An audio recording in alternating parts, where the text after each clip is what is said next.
नमस्कार, आप सभी का स्वागत है आरपीएस 24 स्टडी में। इस वीडियो में हम देखेंगे क्लास 12 का केमिस्ट्री और केमिस्ट्री का चैप्टर नंबर 5 का ऑब्जेक्टिव क्वेश्चन आंसर देखेंगे। इस चैप्टर का नाम है पृष्ठ रसायन और जितने भी इस चैप्टर में बनेंगे वीवीआई ऑब्जेक्टिव क्वेश्चन उसको हम देखेंगे। तो पहला क्वेश्चन है कोलाइडल घोल उदाहरण है। कोलाइडल घोल उदाहरण है तो कोलाइडल घोल विषमांगी घोल का उदाहरण है। कोलाइडल घोल विषमांगी घोल का उदाहरण है। तो राइट आंसर हो जाएगा ऑप्शन नंबर बी। दूसरा क्वेश्चन है दूध में वस्तुतः जल में फैट परिक्षेपित रहता है। फैट में जल, फैट मीन्स वसा होता है। फैट में जल परिक्षेपित रहता है। जल तथा फैट एक दूसरे में परिक्षेपित रहते हैं, इनमें से कोई नहीं। तो इसका आंसर हो जाएगा ऑप्शन नंबर सी, जल तथा फैट एक दूसरे से परिक्षेपित रहते हैं। अगला क्वेश्चन है कोलाइडल कणों की आकृति रहती है। कोलाइडल कणों की आकृति रहती है। तो कोलाइडल कणों की आकृति 10 के पावर -7 से 10 के पावर -5 cm होता है। एक क्वेश्चन एग्जाम में पूछा है, ध्यान दीजिए। कोलाइडल कणों की आकृति होती है 10 के पावर -7 से 10 के पावर -5 cm होता है। क्वेश्चन नंबर चौथा है विलायक विरागी कोलाइड कहलाता है। विलायक विरागी कोलाइड कहलाता है। तो विलायक विरागी कोलाइड होता है लायोफोबिक कोलाइड। राइट आंसर होगा बी, लायोफोबिक कोलाइड। विलायक विरागी कोलाइड कहलाता है तो लायोफोबिक कोलाइड है। अगला क्वेश्चन है विलायक स्नेही कोलाइड कहलाता है। विलायक स्नेही कोलाइड, तो विलायक स्नेही होता है लायोफिलिक। एक होता है लायोफोबिक और एक होता है लायोफिलिक। तो जो विलायक स्नेही होगा वो लायोफिलिक कोलाइड हो जाएगा। अगला क्वेश्चन है कोलाइड कणों की गति जिग जैग होती है। इसका आविष्कार किसने किया था? तो इसका आविष्कार ब्राउन ने किया था। इसे ब्राउनियन विगति कहते हैं ना। कोलाइड कणों की जिग जैग गति को ब्राउनियन गति कहते हैं। क्यों कहते हैं? तो इसका खोज रॉबर्ट ब्राउन ने किया था। तो हो जाएगा 6 का आंसर डी हो जाएगा। इसके बाद 7वां क्वेश्चन है जब कोलाइडल घोल से होकर प्रकाश पुंज प्रवाहित किया जाता है तो घोल चमकने लगता है। जब कोलाइडल घोल से होकर प्रकाश पुंज प्रवाहित किया जाता है तो घोल चमकने लगता है। इसका कारण यह है कि कोलाइडल कणों द्वारा प्रकाश की किरणें विकृत हो जाती है। इस प्रभाव को कहा जाता है। तो इस प्रभाव को टिंडल प्रभाव कहा जाता है। इस प्रभाव को टिंडल प्रभाव कहा जाता है। ध्यान दीजिए। इसके बाद हम अगले क्वेश्चन को देखेंगे। क्वेश्चन नंबर 8, निम्नलिखित में से कौन कोलाइडल घोल नहीं है? निम्नलिखित में से कौन कोलाइडल घोल नहीं है? तो निम्नलिखित में जो जल है वो कोलाइडल घोल नहीं है। जल है जो कोलाइडल घोल नहीं है। अगला क्वेश्चन है टिंडल प्रभाव प्रदर्शित होता है। टिंडल प्रभाव प्रदर्शित होता है तो टिंडल प्रभाव वास्तविक घोल द्वारा प्रदर्शित होता है। वास्तविक घोल द्वारा। अगला क्वेश्चन है वह क्रिया जिसमें कोलाइडल कण अवक्षेपित होते हैं कहलाता है। वह क्रिया जिसमें कोलाइडल कण अवक्षेपित होते हैं कहलाता है। तो राइट आंसर हो जाएगा इसका सी, स्कंदन। राइट आंसर हो जाएगा सी, स्कंदन।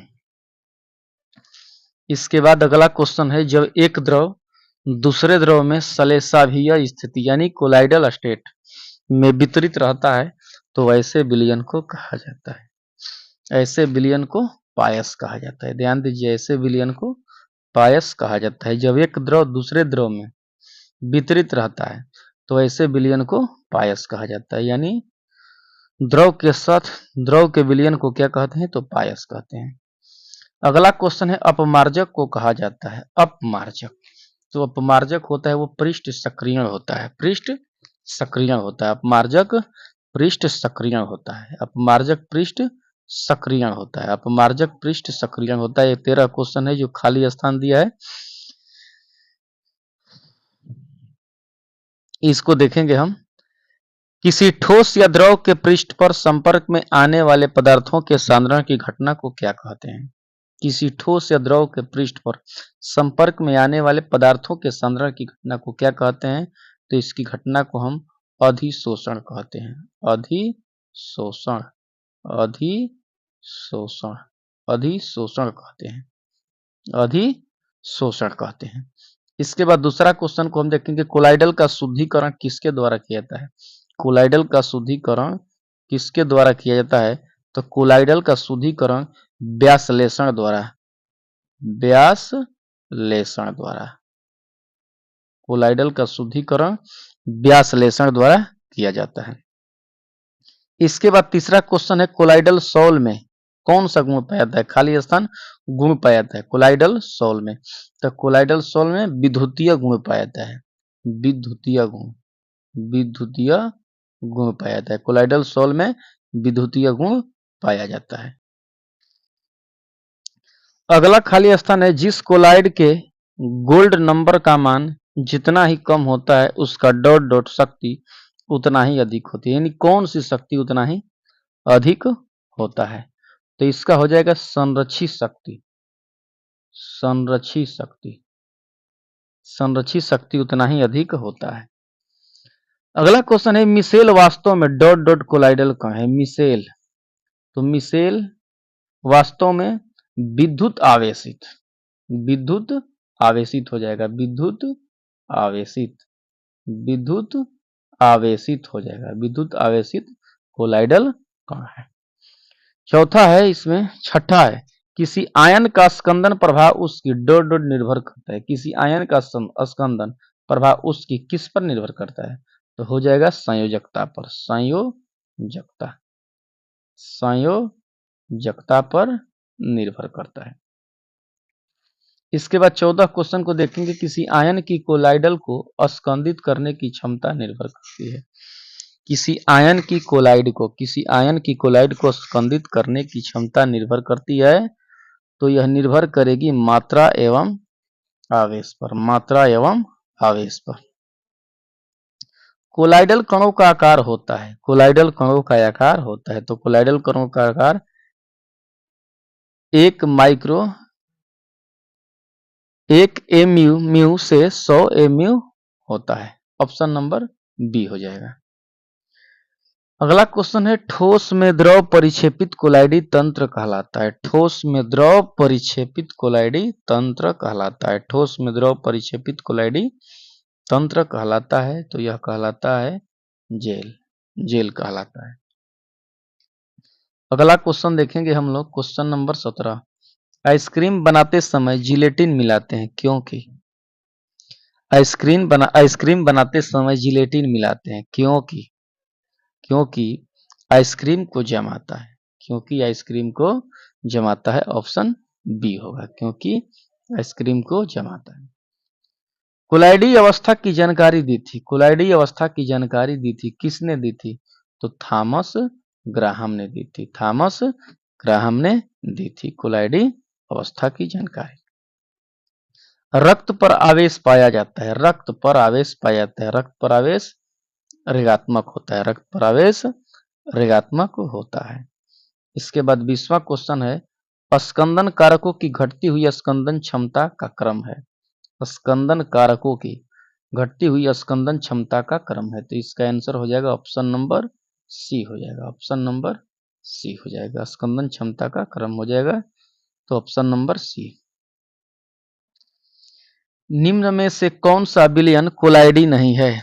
निम्न में से कौन सा विलयन कोलाइडी नहीं है? तो निम्न में से वो विलयन कोलाइडी जो नहीं है वो है सादा पानी, सादा पानी कोलाइडी विलयन नहीं है।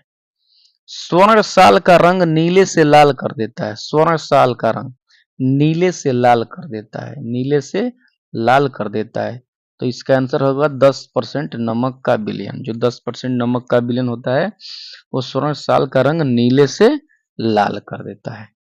इसके बाद हम देखेंगे 23 क्वेश्चन, द्रव स्नेही कोलाइडो के स्थायित्व का प्रमुख कारण है। द्रव स्नेही कोलाइडो के स्थायित्व का प्रमुख कारण है, तो उसका प्रमुख कारण है आवेश, उसका प्रमुख कारण है आवेश। ऑप्शन नंबर बी होगा, ऑप्शन नंबर बी हो जाएगा। जब प्रकाश पुंज कोलाइडी विलयन से गुजारा जाता है तो, जब प्रकाश पुंज कोलाइडी विलयन से गुजारा जाता है तो प्रकाश का प्रकीर्णन होता है, ऑप्शन नंबर ए, प्रकाश का प्रकीर्णन होता है, प्रकाश का प्रकीर्णन होता है। इसके बाद हम 25 क्वेश्चन देखेंगे। जानतो झिल्ली में छन जाने वाला विलयन कहलाता है। जानतो झिल्ली, जानतो झिल्ली में जो छन जाने वाला विलयन यानी छना जाने वाला विलयन है क्या कहलाता है? तो कहलाता है समांगी विलयन, समांगी विलयन कहलाता है। इसके बाद 26 क्वेश्चन है। झाग में परिक्षेपण माध्यम एवं परिक्षेपित दशा है। झाग में परिक्षेपण माध्यम एवं परिक्षेपित दशा है, तो इसका आंसर हो जाएगा द्रव तथा गैस, द्रव तथा गैस। इसके बाद हम देखेंगे 27 क्वेश्चन। चिमनी से निकलने वाला धुआं उदाहरण है, यानी स्मोक जो है उदाहरण है, किसका उदाहरण है? तो हो जाएगा गैस में ठोस, गैस में ठोस हो जाएगा। चिमनी से निकलने वाला धुआं उदाहरण है गैस में ठोस। इसके बाद हमको देखें क्वेश्चन 28। किसी कोलाइडी विलयन में वैद्युत अपघटय मिलाने पर, किसी कोलाइडी विलयन में वैद्युत अपघटय मिलाने पर अस्कंदित होता है। क्या होता है? तो अस्कंदित होता है। 29 क्वेश्चन है। H2S प्रवाहित करने पर, H2S प्रवाहित करने पर यदि कोलाइडी गंधक का पीला अवक्षेप प्राप्त हो तो कोलाइडी विलयन की प्रकृति होगी हाइड्रोजन सल्फाइड, हाइड्रोजन सल्फाइड प्रवाहित करने पर यदि कोलाइडी गंधक का पीला अवक्षेप प्राप्त हो तो कोलाइडी विलयन की प्रकृति होगी, तो कोलाइडी विलयन की प्रकृति ऑक्सीकारक होगी। इसके बाद है माध्यम में कोलाइडी कणों की अनियमित गति जिगजैग गति कहलाती है। जिगजैग गति बताए हैं कि ब्राउनियन गति कहलाती है, जिगजैग गति ब्राउनियन गति कहलाती है। इसके बाद है तेल तथा पानी के संयोग से बना कोलाइडी विलयन कहलाता है। तेल तथा पानी के संयोग से, तेल तथा पानी के संयोग से बना कोलाइडी विलयन कहलाता है, तो वह कोलाइडी विलयन है इमल्सन, इमल्सन कहलाता है। 32 क्वेश्चन है। कोलाइडो को आवेश विहीन करके अवक्षेपित करना कहलाता है। कोलाइडो को आवेश विहीन करके अवक्षेपित करना कहलाता है, तो कहलाता है अस्कंदन, ऑप्शन नंबर बी अस्कंदन। यूरिएज उदाहरण है, यूरिएज उदाहरण है किसका? तो एंजाइम का, यूरिएज उदाहरण है एंजाइम का। अधिशोषण सिद्धांत निम्न में से किस प्रकार के उत्प्रेरण की व्याख्या करता है? अधिशोषण सिद्धांत निम्न में से किस प्रकार के उत्प्रेरण की व्याख्या करता है? तो इसका राइट आंसर हो जाएगा सी, विषमांगी उत्प्रेरण। अधिशोषण सिद्धांत विषमांगी उत्प्रेरण की व्याख्या करता है। 35 क्वेश्चन है। निम्नलिखित में से कौन सा द्रव स्नेही कोलाइड है? निम्न में से कौन द्रव स्नेही कोलाइड है? तो द्रव स्नेही कोलाइड हो जाएगा गोंद, राइट आंसर होगा बी गोंद। निम्न में से किसमें टिंडल प्रभाव संभव नहीं है? किसमें? निम्न में से किसमें टिंडल प्रभाव संभव नहीं है? तो इसका आंसर हो जाएगा ऑप्शन नंबर सी, शर्करा विलयन, शर्करा विलयन। अगला क्वेश्चन है। भौतिक अधिशोषण में गैस के अणु की सतह पर बंधे रहते हैं। भौतिक अधिशोषण में गैस के अणु की सतह पर बंधे रहते हैं, तो किसके द्वारा? तो वान डर वाल बल द्वारा। भौतिक अधिशोषण में जो गैस के अणु होते हैं वो वान डर वाल बल द्वारा बंधे होते हैं। अगला क्वेश्चन है। कोहरा या मिस्ट, कोहरा या मिस्ट उदाहरण है, कोहरा या मिस्ट उदाहरण है, तो गैस में द्रव, गैस में द्रव। अगला क्वेश्चन है कि दूध एक उदाहरण है, दूध एक उदाहरण है, दूध एक उदाहरण है, तो दूध उदाहरण है पायस का, राइट आंसर डी होगा, दूध उदाहरण है पायस का। इसके बाद क्वेश्चन है कि पायसी कारक करता है, पायसी कारक करता है, पायसी कारक करता है, तो पायस को स्थिर करता है, पायस को स्थिर करता है। अगला क्वेश्चन है AS2O3, AS2O3 उदाहरण है, किसका उदाहरण है? तो यह उदाहरण है 20 उत्प्रेरक का, 20 उत्प्रेरक का। 42 क्वेश्चन देखेंगे। लिंगमयूर आइसोथर्म के अनुसार, लिंगमयूर आइसोथर्म के अनुसार दाब बढ़ाने पर अधिशोषित गैस की मात्रा में, जब दाब बढ़ाते हैं तो अधिशोषित गैस की मात्रा में क्या होता है? तो गैस की मात्रा में वृद्धि होती है। राइट आंसर हो जाएगा ए, वृद्धि होती है।